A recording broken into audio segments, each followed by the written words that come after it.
Okay.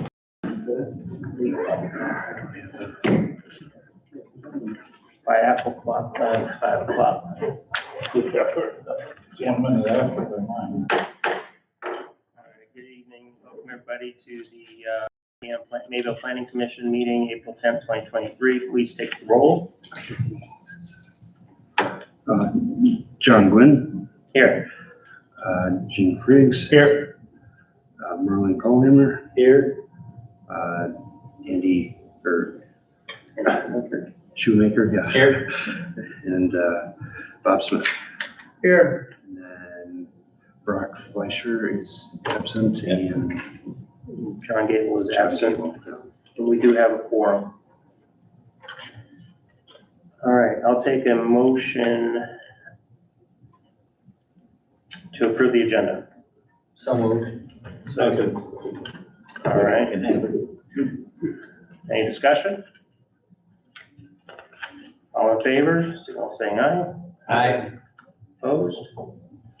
Agenda is approved. Are there any citizen comments? No citizen comments. I would take a motion to approve the minutes of the March 13th, 2023 meeting. Since I don't have one. I would also accept a motion to table the approval of the minutes. I will make that motion. Okay. Second. Motion by Frings, seconded by Colomer. All in favor? Aye. Minutes are tabled. Item number 5, discuss and approve site plan review for a parcel in the city of Mayville located on Hilltop Drive, owner Thomas Lekowitz, parcel 251-1216-1412-007. If you'd like, you could step up to the podium.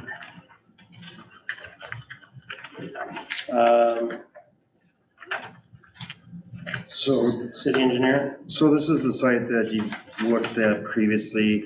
It went before the commission for a site plan a couple months ago and was tabled because there are some additional items that needed to be addressed. If you look at our letter of recommendation, we just have some small things that need to be addressed. I mean, the erosion control and the driveways and stuff like that will have to be addressed.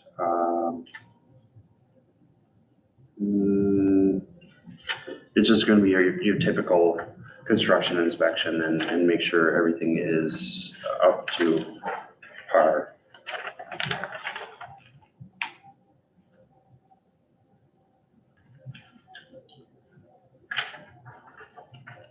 That would be page 3, yes. Has the conclusion and recommendations there.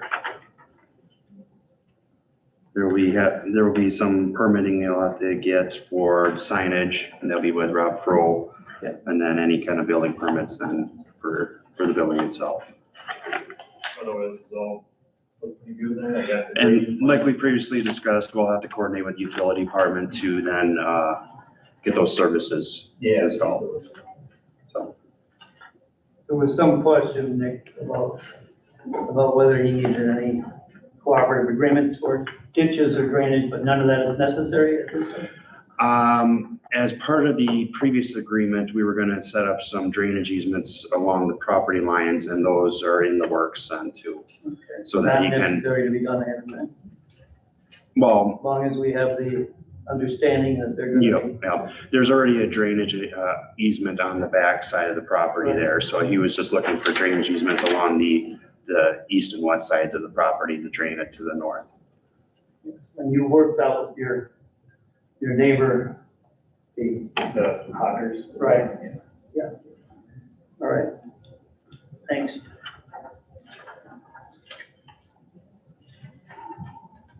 So that's the north side, east and west or who?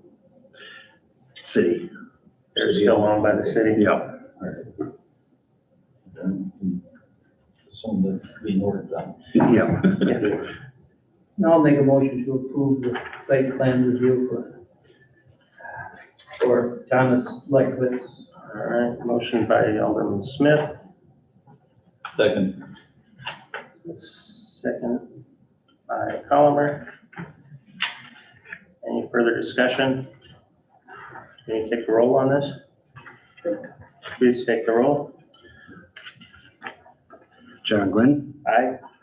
Gene Friggs, Aye. Merlin Callhammer, Aye. Andy Shoemaker, Aye. Bob Smith. Aye. Thanks, Tom. All right, thanks, Tom. You have all the contact info for everybody? Yeah, like I said, basically the next step is, I have the excavator ready to go, so when I start, which will probably be pretty soon, I guess I'll contact you, Nick, or I don't know who I should let know for the utilities. Should I contact Mayor or? Contact Nick. Yeah, that's starting point.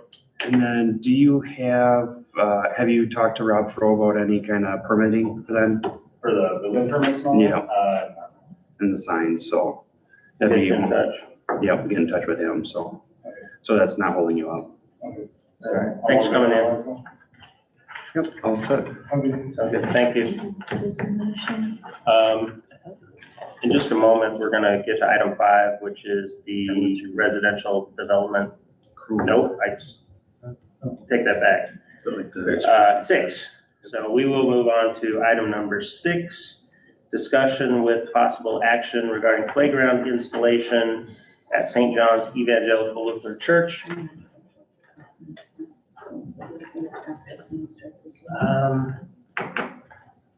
No, why don't we audio, we can get in touch with them and we'll just do a conference call or call them in. That'd be great. So this does read, I don't think there is an action to be taken. This is just a presentation. Is that right, Patrick? On the playground Yeah. plan? It's an informal discussion. Perfect, okay, all right, just setting the stage correctly. So anyways, discussion, possible action regarding playground installation at St. John's Evangelical Lutheran Church, school parcel number 251-1216-2313-093. If you would just introduce yourself. David Roberts with Brady, with the engineering project. What you have before you is a school through a benefactor has bought playground equipment and would like to construct approximately 85 by 100, 30 foot footprint for a playground to enhance the school, and then also as part of that, demolish the existing playground and create an asphalt path to the back of the school in the existing playground. Is this Bill? Sorry. Okay. Yeah, show me how to turn on speaker. You know how to turn on speaker there? Sorry for the interruption. That's okay. I've been in informal discussions with Nick and we talked about the project. The school has always wanted to do things the right way, so they come to us as civil engineer. He do believe he did a CSM just recently to combine another parcel that's off the side that they just recently purchased. We created a complete topographic survey of the area, so we know exactly what we're working with. So we're making sure we're not impacting anybody or the existing grades and the railway, even though there was a conflict, we're making sure we're not gonna bother that as well. And also to make sure that this aligns with what's currently out there for the school so that we can utilize it right away. Wasn't there a question about drainage and water flow and? There is a substantial amount of water that goes through that site. The village is well aware of it. I do know that there are other projects in the village going on upstream of that to try to address that. We're looking at putting in the playground at this point in time, nothing else.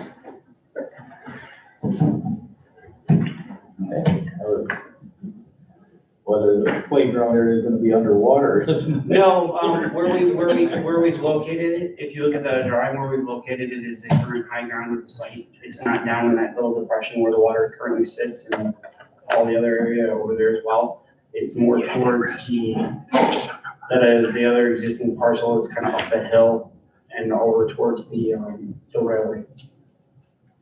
Currently, right now, I think it's probably approximately 3 feet above where the existing playground is, and the existing playground doesn't flood.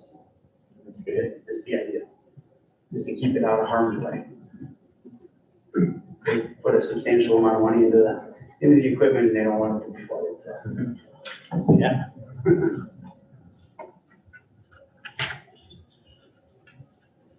Any questions?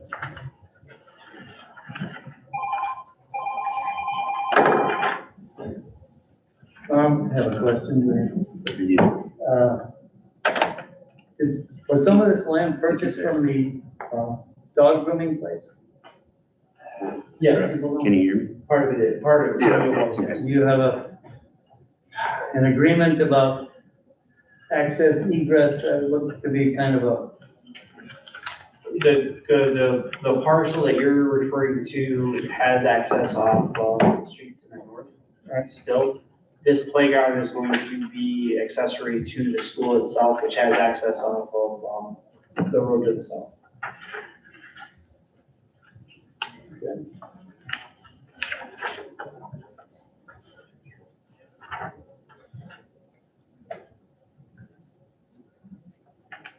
Any other questions? And again, when we were talking to Nick, there's nothing, it doesn't appear that we need a building permit. It doesn't appear that we need any special site permit. We're just coming to you to make sure that this is all done above board and make sure you're aware of it. Yep, Nick had emailed me, and asked a question about building permits. There's no city code that would require anything in that matter, so I mean, we're good. So, thank you.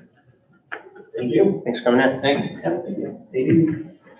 Let's see, I'd like the record to reflect, if we can, that 511 Brock Fleischer has joined the meeting.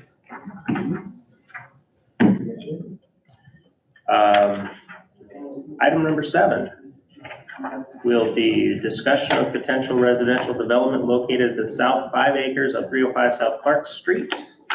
Tom, Corey? Hello? And then Corey, you have a presentation? Correct. That is your slide? That is Okay, cool. Awesome, thanks for coming. Thanks for asking. I do want to say, so we have Ehlers on the line with us as well, right? So we can discuss specifics of the TID, any questions that come up, so everybody's on the right page. So Phil Cosson is on the line with us. Oh, okay. So, yep. Good evening. Hi, Phil. And I would preface this, because I don't think it's in the presentation, but this is in the TID district that was created a Yes. year or two ago. That's why we're talking about this. Perfect. Okay. so, I'll go through it. You want to add something? I'll go through this stuff kind of quick and we'll get to the meat of it. But we want to review our proposed project with you, have a discussion on the lot configuration, potential changes to zoning, answer any questions that you have as we go through this, because we're asking a lot all at once. See what we need to address and what the next steps would be, right? So we're looking to try to make progress, and if this is acceptable to the city and what we're talking about, knowing that there's a financial component you guys are gonna have to deal with, but we're not expecting movement on that tonight.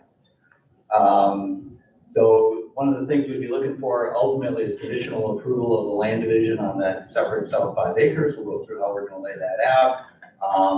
Ultimately, we think we'll need a planned unit development. We'll need confirmation from you guys on what we want to do to adjust the zoning. And then we'll have to go through the different committees here and then final council approval. So we realize there's a process here. We just want to be clear on that. So benefits to the city, right?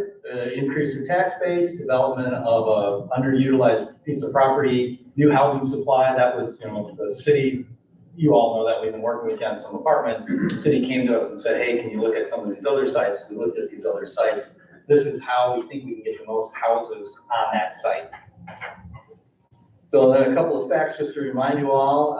Population trend has been pretty flat overall here in Mayville. Part of that is housing. Certainly not jobs. You guys advertise for jobs all the time, all over the place. You certainly have the industry here. You can see the school district has been shrinking really quite rapidly. If you look at from the 1,200 to the 935 in less than about 10 years. You guys have lost about a third of your students overall. Part of that is housing, and part of that is housing stock, just like any other older city or village that we talk to, is that You have the people that bought their house, raised their kids, sent them, don't move out of the house, the kids move away, they're in the house, you don't have any housing for young families. Housing supply, and that's why we think this deal will work, is as you can see, you're down to just less than 2 months of housing supply. You really like to have 6 months around. Part of that is the housing costs are gonna start to go up beyond what the houses are probably worth because of the work that the houses need, right? Because same families own them 60 years, they haven't maintained them. So it really becomes a challenge in terms of turning that around. Project growth, when we looked at your housing study, you're gonna be short 15 units a month or 15 housing units a year eventually at some point. So you gotta really find out where we can add some housing there. Stuff that influences it is the Town and Country subdivision, right, is winding down. Maple Street went well. Our stuff, we think, will fit in with the adjacent neighborhood. You'll see the layout in a moment. The apartments that are scheduled to come onto the market right now, those are the 50-some that Corey and I are building, and potentially if there's any others, that's kind of the absorption rate that you have right now. And while we think the absorption rate here is higher, the banks and the market studies say no. So you're not gonna get more lending for apartments until you can prove an absorption rate, right? And you can't prove that because you haven't had any new apartments in 10 or 15 years, right? So we don't have a record to work off with the banks. So that makes lending a little bit difficult to do down here. So let's look at the parcel.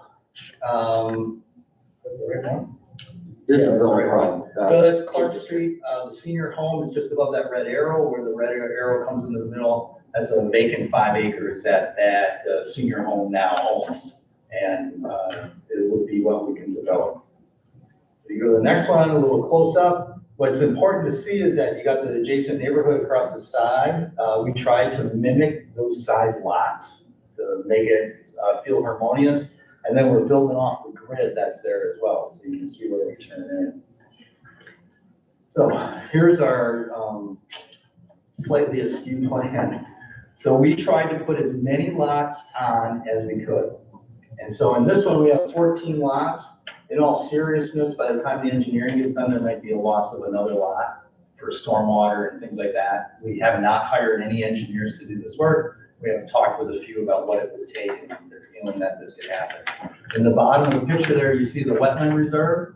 The city did do a wetland delineation of this site a year or two ago, and that little square is set aside for a small wetland area that they found on the site, so we can preserve that there.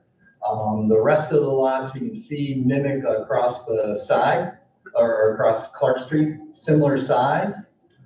Similar layout, and we lined our road up on that existing lane over there as well. The one thing that we did was we pushed the road all the way through to the south boundary, thinking that someday the land to the south that is Bachkeeper land may be developed as well. Not Bachkeeper land anymore. Oh, excuse me. Joe Need bought it from Mac. So whoever could do that, we put that there. And that road, shows Tag Road, is not the public road. Correct. Privately owned. Correct, that's a privately owned Yeah, road. now it's owned by Joe Need. Right. At So least the first up to the corner. Right. So we dead-ended that road there, just thinking that someday it could go through. The alternative would be that we'd stop short, make that lot bigger on the end and put a cul-de-sac on the end, depending on what the fire department would need for turning trucks around and stuff in there. Or we could do some sort of wide turn with a wetland reserve, right, with some kind of runoff area. So yeah, either one, we're agnostic on it. It would really be what the city would want to do. And then you can see that we, you all know the slope of that land, it goes from west to east. So the slope could go down the road, we could have some catch basins, and then we'd have the drainage pond there at the first lot right along Clark. So we thought that through on what we gotta give up, but the engineering needs still have to be done. Couple of other things there is, we would, right now our road is drawn at 66 feet wide. We could shrink that down a bit, that would make the lots a bit bigger, and then that would match, Gulfville, I always say that wrong. Across the way, that's only 40 feet wide, but we want 66 because that's what's typical in the city. But there could be some negotiation there, back and forth. There's a sidewalk along Clark Street. We're not sure we need sidewalks along the new road if we needed to. The proposed zoning is to make it similar to 1 and 2 family revisions with some adjustments to the setbacks. So the setbacks, minimum street yard, so from street to the front of the house, we're requesting 25 feet. Minimum side yard would be 5 feet on either side instead of 10. And then in the back, we're asking for 25 feet in lieu of 40. Now, that isn't, all those lots would be that size, but to get those 5 lots along the north there, that back up to the senior, that's all we can get if you're gonna line up that road. So that would be the big adjustment of either going down a PUD or making some variance to the zoning code to do that, or variance for this particular project. But with those adjustments, which were pretty minimal, we think, and is comparable to some other municipalities, we could squeeze in 12 lots there, maybe 13. I'm gonna pause for a moment, I ripped off a bunch of information. Questions, comments, any thoughts? If you do a PUD, we had 2 or 3 in town, 3 that I can think of right off, and some of them have 60-foot roads. You're not tied to the city right of ways or anything, and the adjustment of side yards and rear yards are whatever you want. In Slinger, the PUDs are like mini East Coast housing, the maximum use of the lots. This is with a PUD. If you don't go that way, you're kind of stuck with this. But also, with a PUD, you're not tied into having an exit for the street. You can, for the cul-de-sac, you're just dead-ended. It's not necessary to anticipate further development unless the other property owner requests it.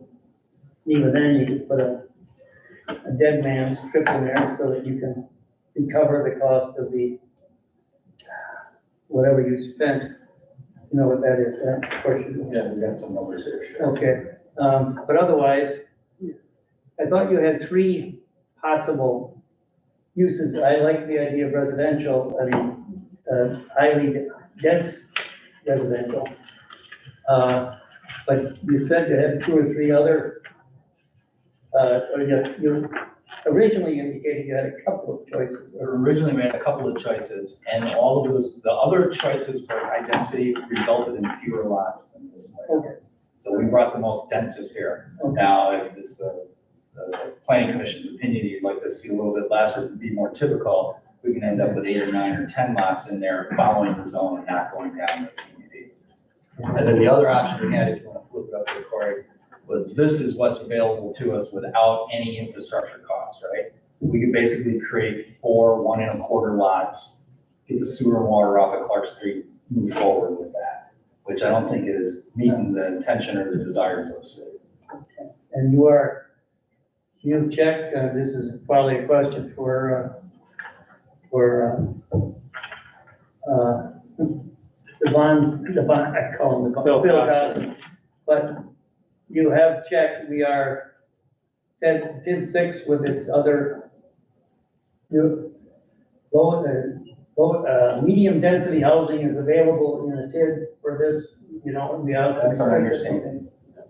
So why don't we run through the numbers, because that'll be the next big piece, right? So this one you can't probably see so clearly, but what it is we made a calculation of what would be the potential tax income to the city. And what it is we valued the lots from $35,000 to $50,000.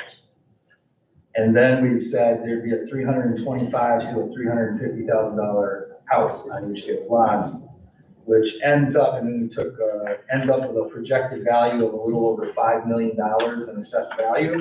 Based on your current mill rates, we made an adjustment that said the projected annual taxes that would come in over 12 years would be about $950,000.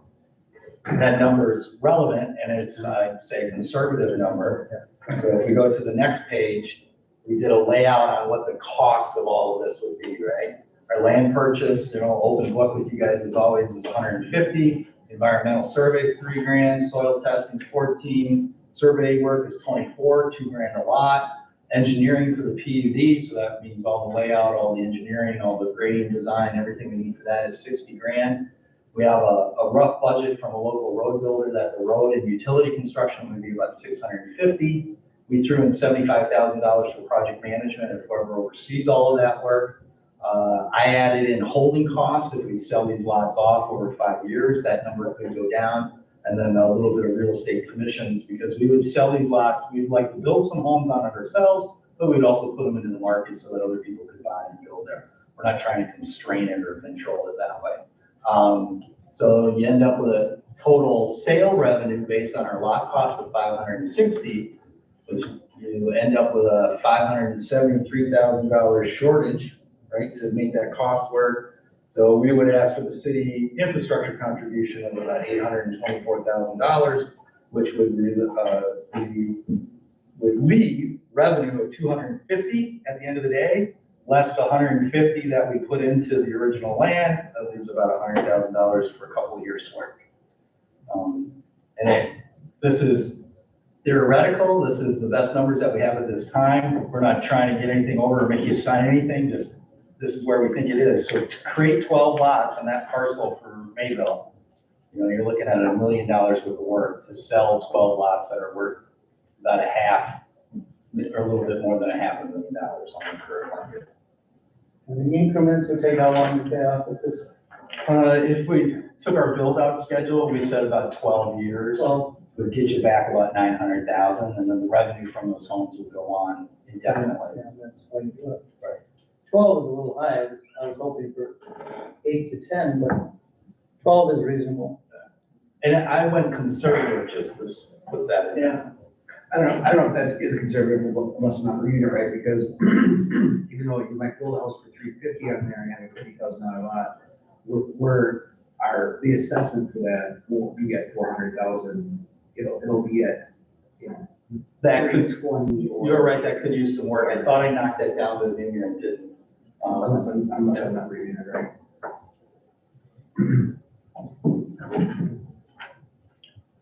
So my first point to make though is that these 12 lots there, this is partly why you don't have a lot of lots in Mayville, right? They just don't sell for enough to pay for the infrastructure costs of those lots.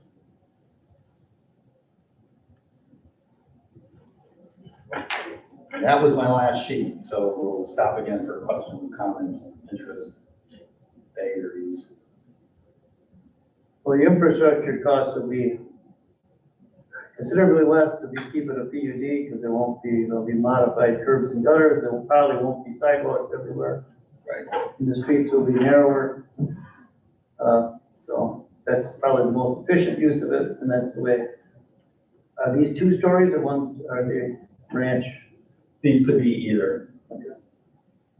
Absolutely.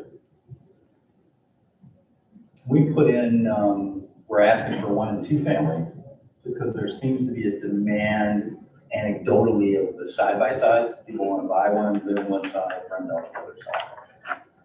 Talking to folks in town, that seems to be a big interest.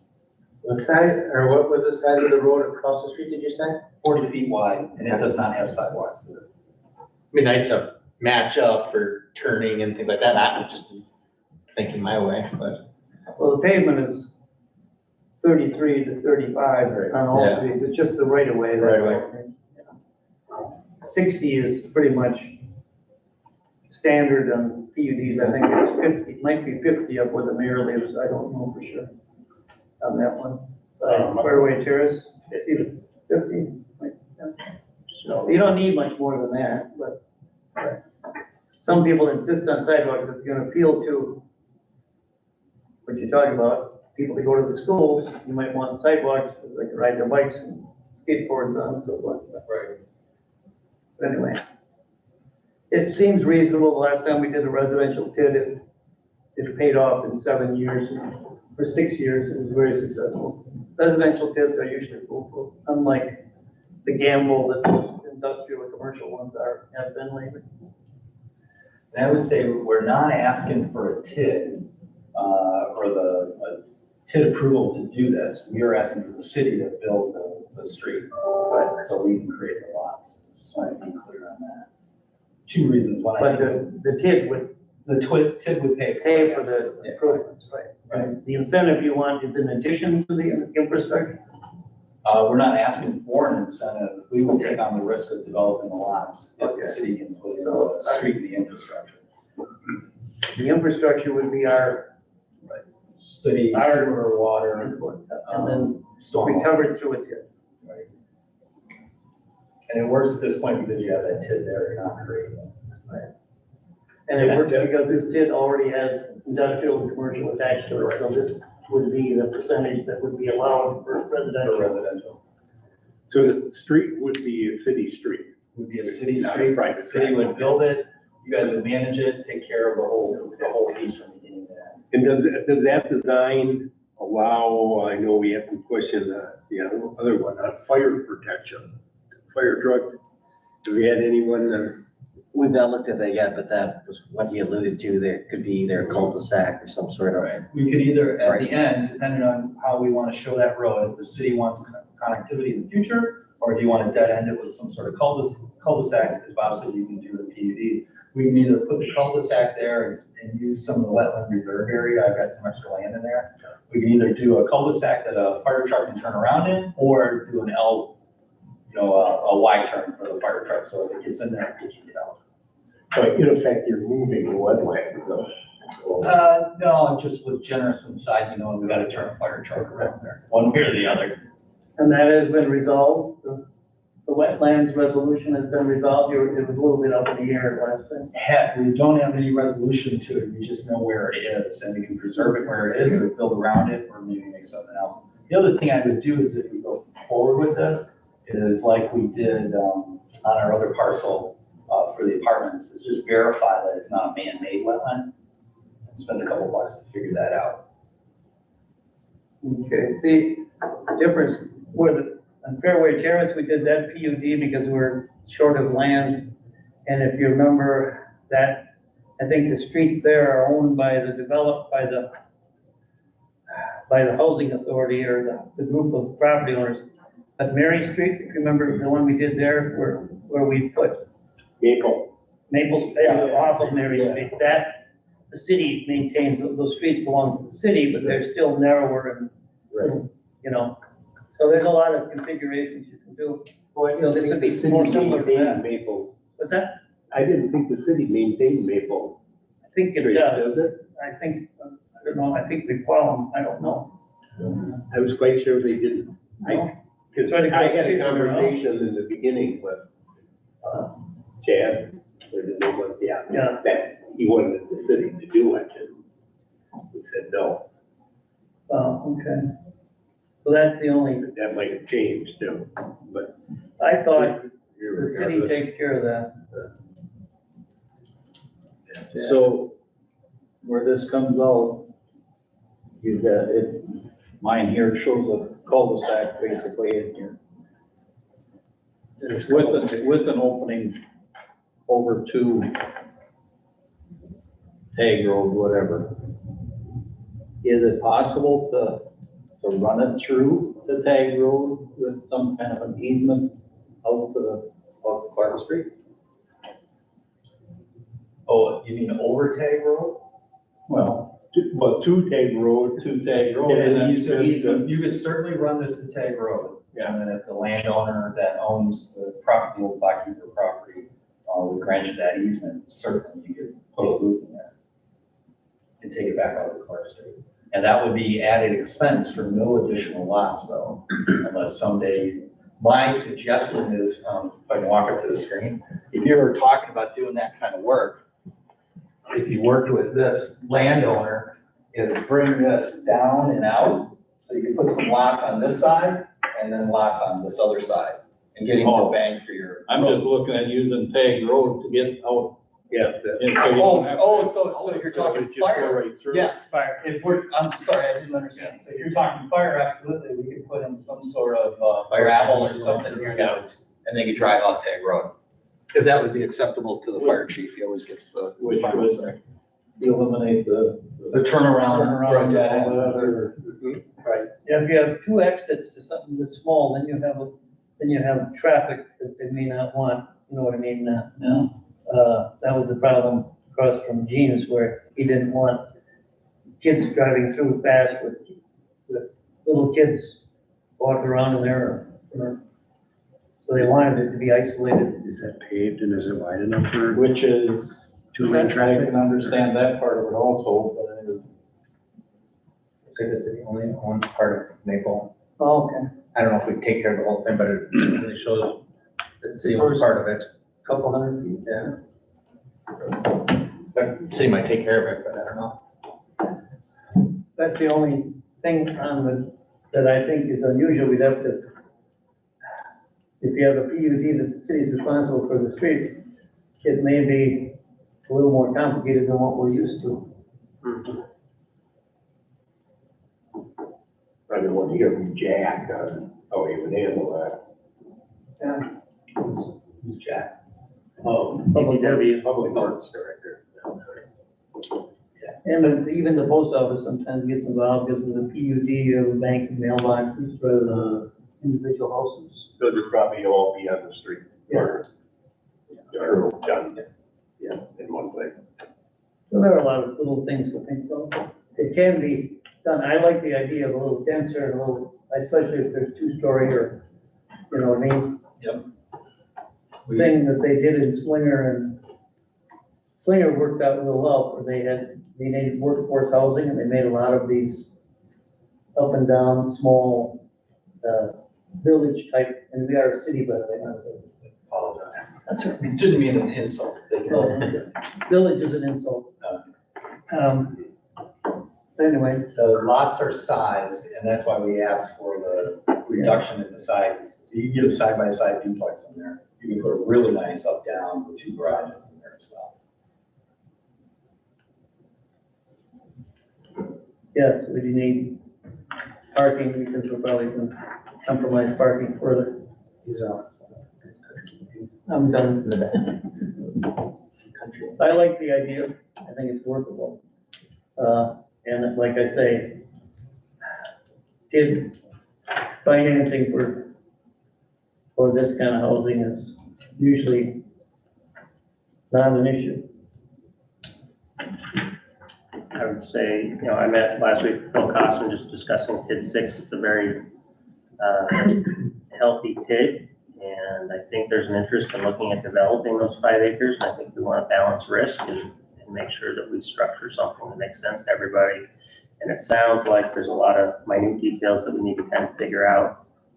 And if I could make a suggestion, I would say that there's interest in developing those 5 acres, and it would be worthwhile to have continued conversation. Oh, that's right. If these, if 34,000 or 38,000 is high for a lot, that'll be high for a duplex lot, isn't it? Not for a duplex lot, I mean, that's the one thing, so if these are duplex lots, I mean, there'll be a lot of everybody alone. So when you say that Right. you guys plan on building on some and selling others, how many are actually going to be for sale to the public? I honestly don't know. You just know that will make them available. Because for us, it's just recovering our initial investment. This is gonna take a year or 2 to do, recover our initial investments. Sure. Would you know going in how many you would build? I can think about it. Yeah. Come up with a number, I'm sure. I just haven't thought about it. Sure. Because those are the hot lots, so Yeah. if there's only gonna be a certain number of lots that you can reduce it to those 2 units, I mean, those are gonna be the hot ones that I would presume you guys would want to keep, and then it's just the single families left over. So I think the number of those is more to us. I think they're all sized for duplexes, and we're asking for 1 and 2 families. We're all really hot, so it could all be duplex. Units. That was the point of the relief on the side yard zoning, was that way you could put it side by side. We're really every talking lot. 24 residences. And we're trying to get as many as we can. And the new, I don't know, it kind of fell by the wayside, but for a while, the hot thing was,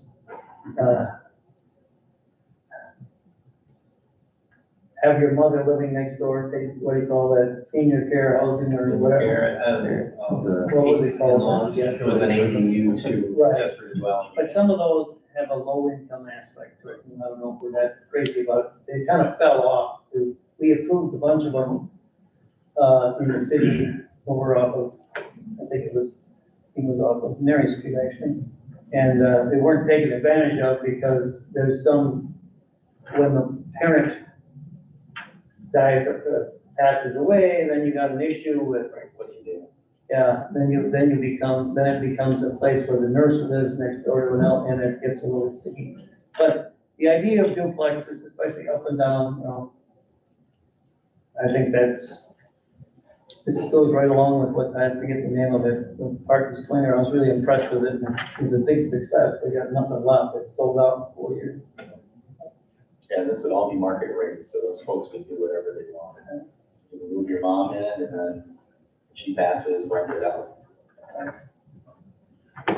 So I think it's, so you'd rather, this is the concept you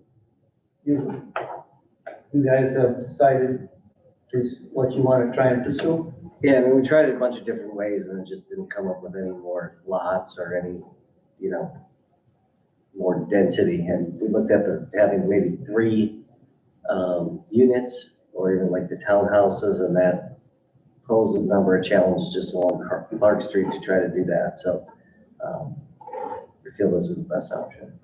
This is the max you're gonna get for the dollars, right?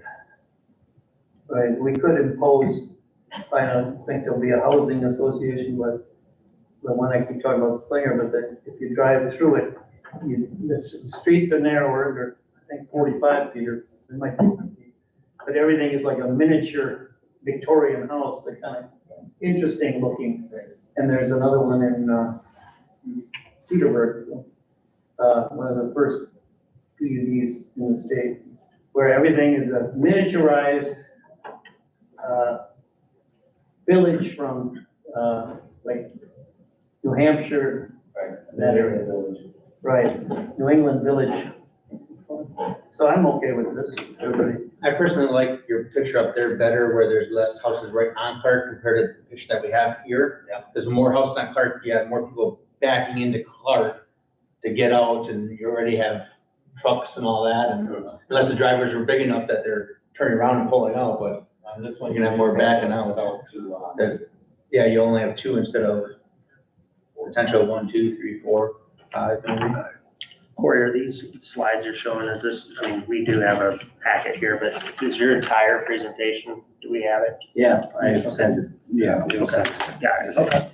When you say townhouses, are you saying 2-family or possibly 4? So what we're talking about is 2-family buildings. Corey mentioned that we had looked at the opportunity to do townhouses, and that became problematic in a couple of different ways. So we backed off of that concept, not to mention the market seems here more single-family, 2-family buildings. One of the problems was what Andy just mentioned, having all that traffic in and out of these curb cuts along Clark Street, which is can't be a busy road at certain times of the year. So what I would ask, if we want to move forward with it, that would be beneficial, is if the city would move towards talking with your engineer, that's talking with Don or somebody about the road, get some information from him in terms of cost and what it would cost for him to design it, do all of that kind of stuff, so we could put the final numbers together and be able to come with a package that's a little bit more than back of the envelope that we have right now. I mean, we're confident we're gonna be within 5 or 10% of this number, but the big number for the city we're worried about is the cost of the city, cost of the road. And then I can go back and recheck the taxes. The other thing about the taxes, just to keep it simple, I didn't put any escalation over 10 to 12 years. That's just a flat tax based on last year's tax rate here in Mayville. So I'm a bit with Bob, this will probably pay off sooner than we projected right now. The way that it's listed on the agenda, we don't have the ability to take action on it because we get billed hourly, right? So I think we need to put this properly on the agenda for further consideration. But I don't think the tone of the group, I think, sounds, this is interesting for the city. I think you have to narrow down the street a little bit where Nick and Don can get any estimates on the road. I mean, you need to narrow down what width it's gonna be and where it's gonna go. It's gonna go to the end of the cul-de-sac, or what it's gonna do, yet, or unless you wanna give options or something. Something we could look at, yes. Well, I like the concept of what it is, just them. Yeah. Some more details. They have to be worked out. This is a high level, the first thing was make sure you guys are like, yep, you're on board, or he said, stop, get out. You gotta figure this out, and take as little money as possible for. So, To make it work, we may have to have, similar to a homeowners association, we may have to have some restriction on fencing and front facing and so forth, to make sure that they're compatible, like they did in Town and Country, so that they don't all look like, you know what I mean, so they're compatible. Phone guy have any questions on architectural? I'm sorry? controls? Was there any questions for the phone guy? Phil Costin, do you have any questions tonight? Well, thank you, Mayor. Not at this time. There's a couple of components as it pertains to the TID that probably best to have a conversation directly with the developer once some of the design concepts are ironed out. One is density requirements for newly planted residential within tax increment district. It sounds like we're gonna be close to hitting those numbers or hit those numbers. But I wanna be able to talk through that with the developer. And then two, and maybe I think tonight, what I'm hearing tonight is more big picture is their interest.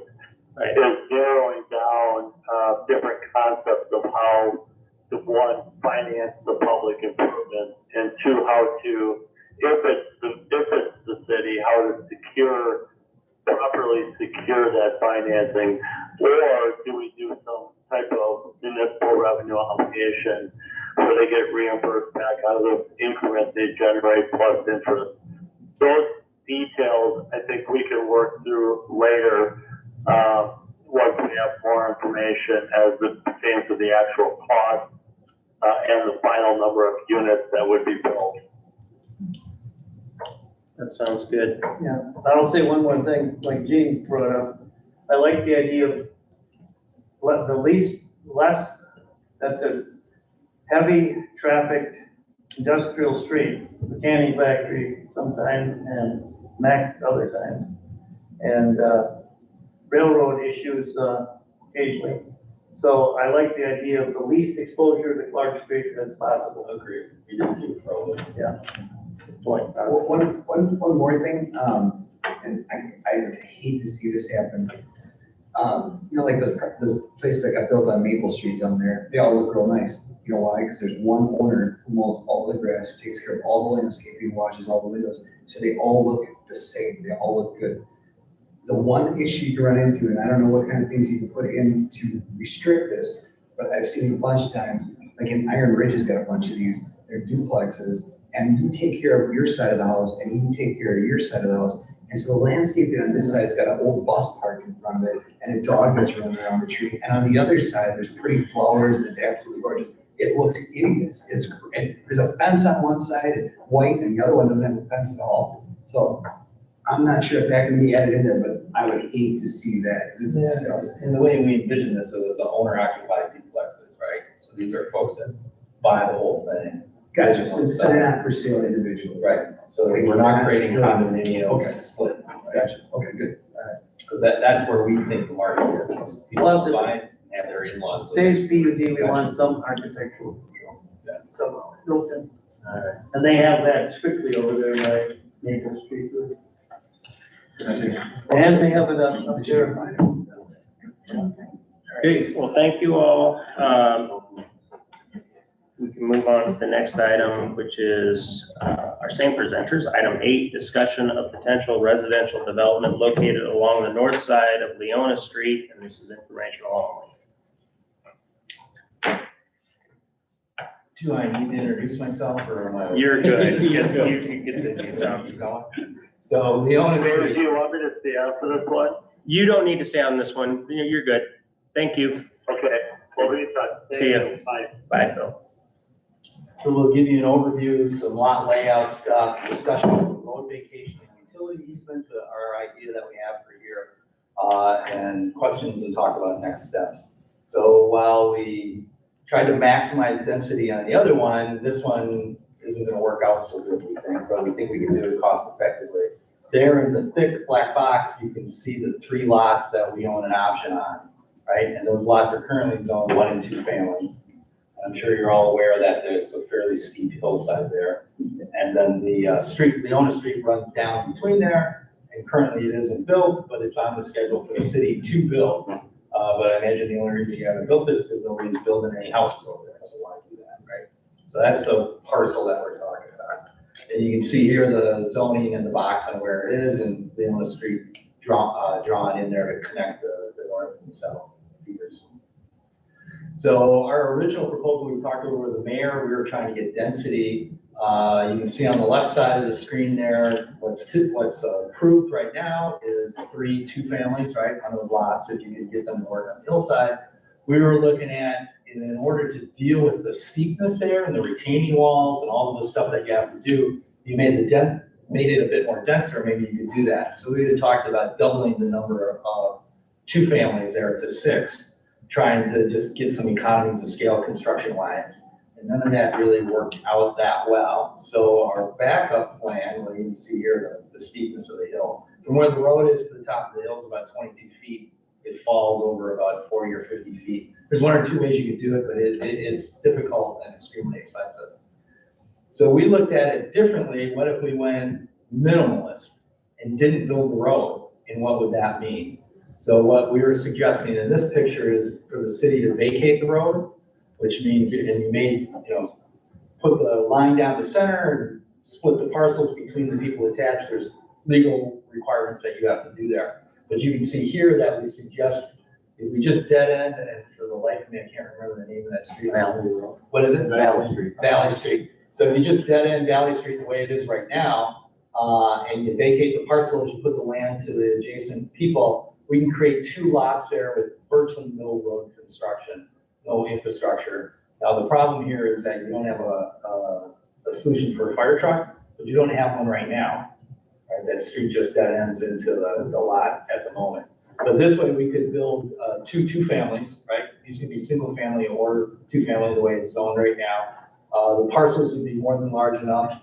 And lot 1 is probably buildable just the way it is. Lot 2 might need a small retaining wall once you step it back from the fire hydrant and the sewer that are in where the street was. We can put an easement over the properties for those city utilities, so there's access to all of those. And you create 2 lots that we can build on, with minimal cost for the city. How would they be accessed? Where would the driveway go from the end of the The right? driveway would go right from the end of Valley Street and just split off. And that's why I split the lots on the street so they would both have road coverage. Now, I think we'd have to talk to the engineer a little bit about drainage and how that, if we want to flare that with some curb and gutter. But there's a solution there if you can tolerate not having a fire truck turn around. Like I said, right now, you don't have it. So all you'd want would be permission to split, or land split and develop. You wouldn't need any incentives or anything. No incentive, nothing. What about, do you have an option? Did you ever contact the person to the south? So let's go to the south. Corey's been trying and we have not made contact. I don't know where he is. We've tried a bunch of times. He just made a deal with somebody from Foxton on some other property. You should be able to get a hold of them. Hasn't returned their calls yet. No, that is, don't you? The ex-husband of, the vitamin shop. Yeah. They, what's his last name? Last Roscoe, yeah. I think he's willing. He was willing last time I talked to him. He kind of thought it was a long shot. And so this, on the south side of that street, what is the street on the south side again? Catherine. Catherine. So where Catherine comes in and it dead ends there just past the driveway of the last house. We have 2 options here of vacating that road and creating some driveways. So the one on the far side there, I've extended the road just a little bit.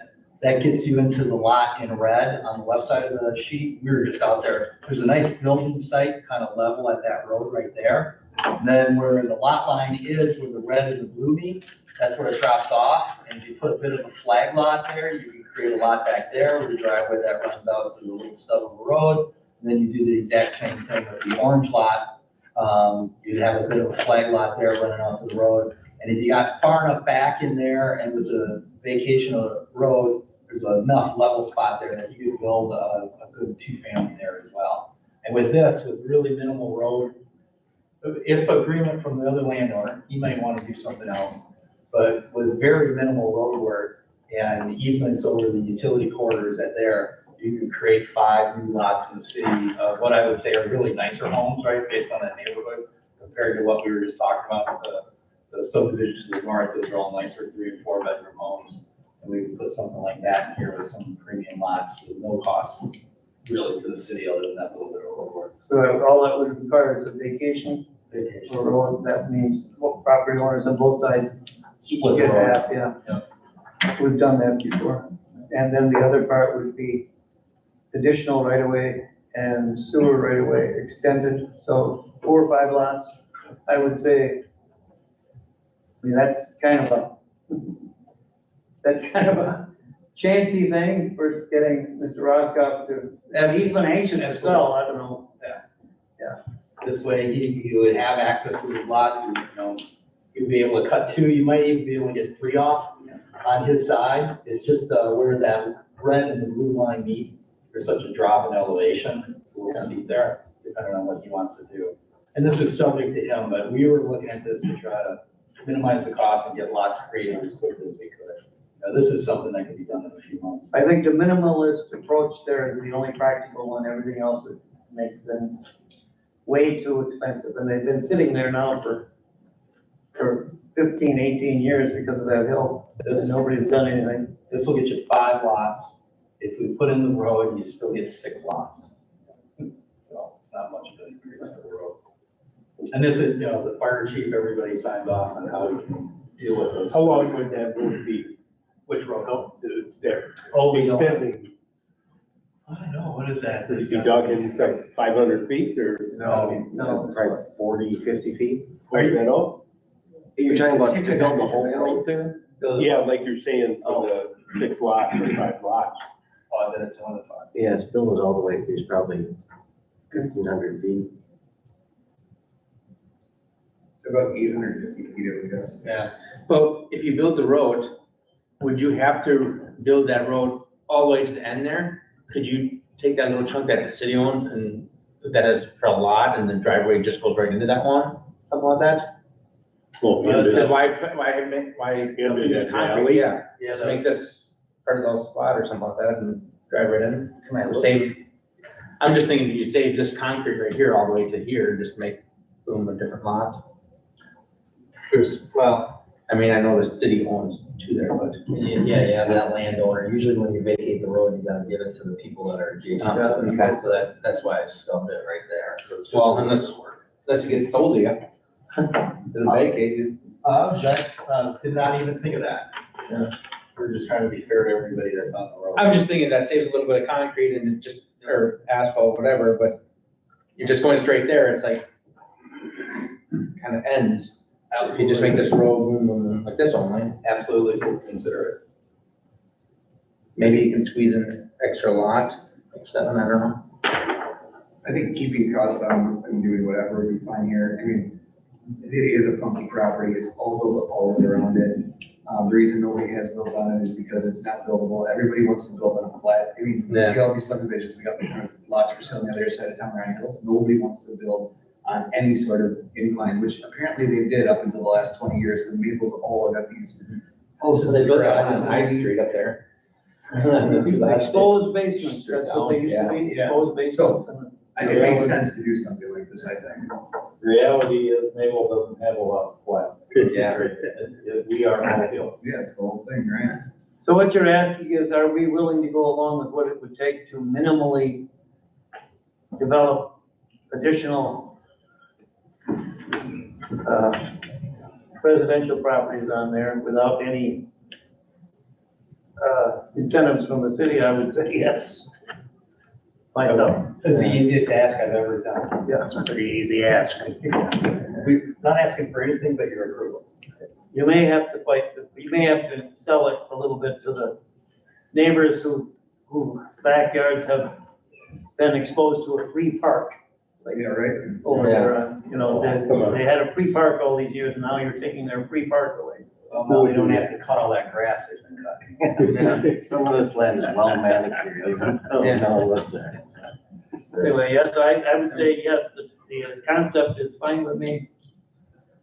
Anybody else, that's all they want is, Yeah, we could get, your additional approval on just the concept, and we can do the next chunk of legwork. check with the city, with the folks in the city, the fire That's chief. an ask that can formally be made in this meeting based on the agenda. No, no. Yeah. We can say we have no objections to it. You can say that. I would say, would have to be reviewed. Either way. So if we bring it back to the next meeting? You As would, you if go you on, wanted I to would say move first- for, an action or approval or pre-approval, you need to have an agenda. To get to the vacation, we would have to, the planning commission would have to approve it. Right. Correct. That's phase two. Phase one is just a two-lot thing at the end of Valley Street right now. That, We could break it into two pieces. anybody know what we're talking about? By over by Linsenmeyer there, where Tony used to live. Yeah. That's, what you're talking about, when Linsenmeyer parks his trailer. Yeah, I don't. Next planning commission would be May 8th. And if you coordinate with Annie, make sure that we, We'll bring it back in two pieces for approval. Yeah. Additional approval for the first piece. Yeah. Cool. Other Yeah. questions? thanks for coming. Thank you. Thank you. Appreciate that. All right, thanks, Tom. Thanks, Corey. Would anybody care to make a motion to adjourn? I will so move. Motion by Tolliver, I'll second it. second by Frames. All in favor? Aye.